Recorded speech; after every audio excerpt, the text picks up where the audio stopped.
आज 14 सितंबर को किस रूप में मनाते हैं? Very good.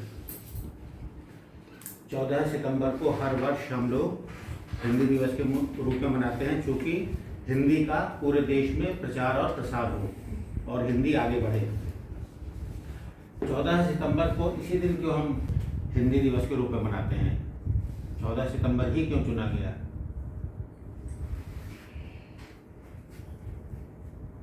भारत की संविधान सभा ने, जो कॉन्स्टिट्यूएंट असेंबली थी उस वक्त, उसने 14 सितंबर 1949 को, यानी आज़ादी के 2 वर्ष बाद 14 सितंबर 1949 को इस भाषा हिंदी को आधिकारिक भाषा के रूप में स्वीकार किया था।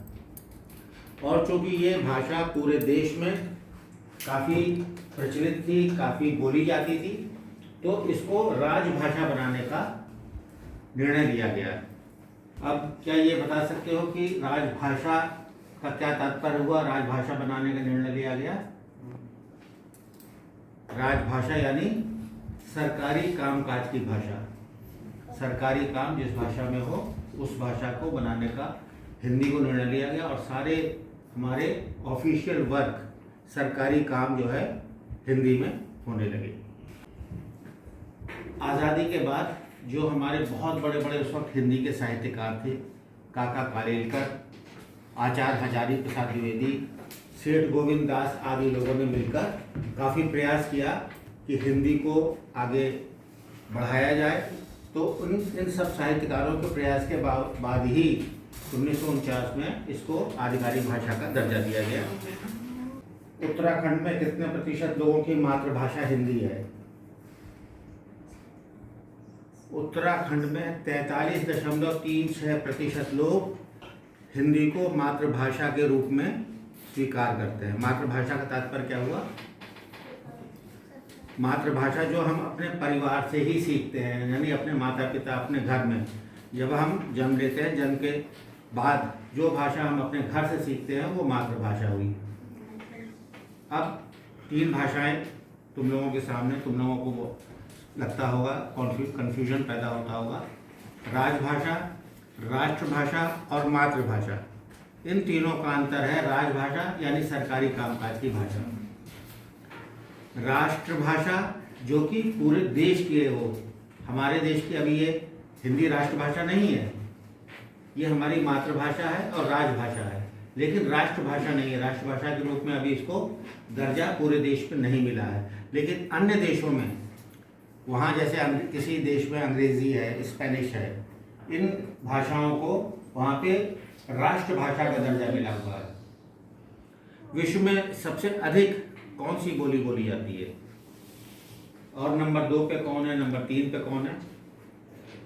विश्व में जो सबसे अधिक बोली कौन सी है? हिंदी पहली है, दूसरी महाराष्ट्र है और तीसरी पहली है मंदारिन। मंदारिन चीन की राष्ट्रभाषा है, जो कि सबसे ज़्यादा पूरे विश्व में बोली जाती है। उसकी वजह भी ये है कि चूँकि सबसे ज़्यादा आबादी चीन की है, तो वहाँ के लोग चूँकि मंदारिन बोलते हैं, तो वो सबसे अधिक विश्व में बोली जाने वाली हुई। और नंबर 2 पे आबादी पे हम आते हैं, और यहाँ हिंदी बहुत बोली जाती है। और यहाँ के लोग दूसरे देशों में गए हैं, वहाँ हिंदी बोलते हैं आपस में घर में, तो दूसरे नंबर पे क्या हुई? हिंदी हुई, और तीसरे पे हुई अंग्रेजी। 14 सितंबर को हिंदी दिवस मनाते हैं हम, लेकिन कब से हिंदी दिवस के रूप में मनाने की इसकी शुरुआत हुई? हाँ, बिल्कुल सही जवाब। ये सौम्या ने सही जवाब दिया है। 1949 में हिंदी को राजभाषा का दर्जा दिया गया, और उसके बाद तत्काल हम लोग उसी दिन से हम लोग हिंदी दिवस के रूप में नहीं मनाते थे। लेकिन 1953 से फिर ये सोचा गया कि इस हिंदी के पूरे देश में प्रचार प्रसार के लिए कोई एक ऐसा दिवस हो जिसको आप हिंदी दिवस के रूप में मनाएं। तो 1953 से 14 सितंबर को हिंदी दिवस के रूप में मनाना शुरू किया गया। हिंदी भाषा की लिपि क्या है? देवनागरी लिपि। सबने अच्छा बताया। हर भाषा की एक लिपि होती है, तो हिंदी की भी एक लिपि है, वो देवनागरी लिपि में हिंदी लिखी जाती है। हिंदी के राष्ट्र कवि हमारे देश में कौन हुए हैं? हमारे देश में हिंदी के राष्ट्र कवि हुए हैं रामधारी सिंह दिनकर। बहुत चर्चित कवि रहे और इन्होंने तमाम राष्ट्रभक्ति की, देशभक्ति की कविताएं लिखी। तो ये हमारे देश के जो है राष्ट्र कवि घोषित किए गए रामधारी सिंह दिनकर। हिंदी बेल्ट में हमारे कौन कौन से प्रदेश आते हैं? हिंदी बेल्ट मतलब जहाँ पर हिंदी अधिक बोली जाती है। उत्तर प्रदेश है और उत्तराखंड भी है, हिमाचल भी है, जम्मू कश्मीर तो नहीं आता इसमें, बिहार है, दिल्ली है, बिहार है, मध्य प्रदेश है, राजस्थान है, हरियाणा है, झारखंड और ये सब है, हैदराबाद नहीं। हिंदी भाषा के लिए पहला ज्ञानपीठ पुरस्कार, हिंदी का जो सर्वोच्च पुरस्कार है ज्ञानपीठ, वो किसको प्राप्त हुआ था? हमारे इस उत्तराखंड के एक बहुत ही बड़े कवि हुए हैं सुमित्रा नंदन पंत, तुम लोगों ने नाम सुना होगा। सुमित्रा नंदन पंत को ज्ञानपीठ पुरस्कार हिंदी का प्राप्त हुआ था और वो उनका जन्म सुमित्रा नंदन पंत का अल्मोड़ा में ही हुआ था। हिंदी दिवस की बात हो गई, अब बात होती है विश्व हिंदी दिवस। हिंदी दिवस तो पूरे हमारे देश में उसके प्रचार प्रसार के लिए, और विश्व हिंदी दिवस जो कि पूरे विश्व में, जो यहाँ से हमारे भारतीय अन्य देशों में गए हुए हैं वहाँ पे उसका हिंदी का प्रचार प्रसार हो, उसके लिए विश्व हिंदी दिवस मनाया जाता है। वो किस दिन मनाया जाता है?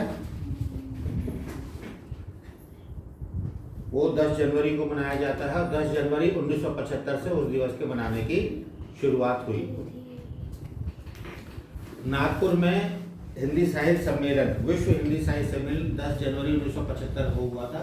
उसके बाद से ही विश्व हिंदी दिवस मनाने की शुरुआत हुई। हिंदी हमारी सांस्कृतिक धरोहर है, राष्ट्रीय एकता की पहचान है और इसीलिए हमारे बड़े जो राजनेतागण हैं वो ये मांग करते रहे हैं, वो कहते रहे हैं कि अगर पूरे देश की एक राष्ट्रभाषा हिंदी हो जाए तो ये आपस में एक दूसरे को जोड़ने में बहुत सहायक होगी। क्योंकि तुमने सुना भी होगा कि विभिन्न प्रदेशों के अलग अलग भाषाएं हैं और लेकिन हिंदी तो एक ऐसी भाषा जो कि हर व्यक्ति जानता ही जानता है। वो अपने प्रदेश की भाषा जानता है लेकिन हिंदी भी जानता है। ठीक है, तो तुम हिंदी के महत्व को, हिंदी दिवस के महत्व को समझ गए होगे। धन्यवाद।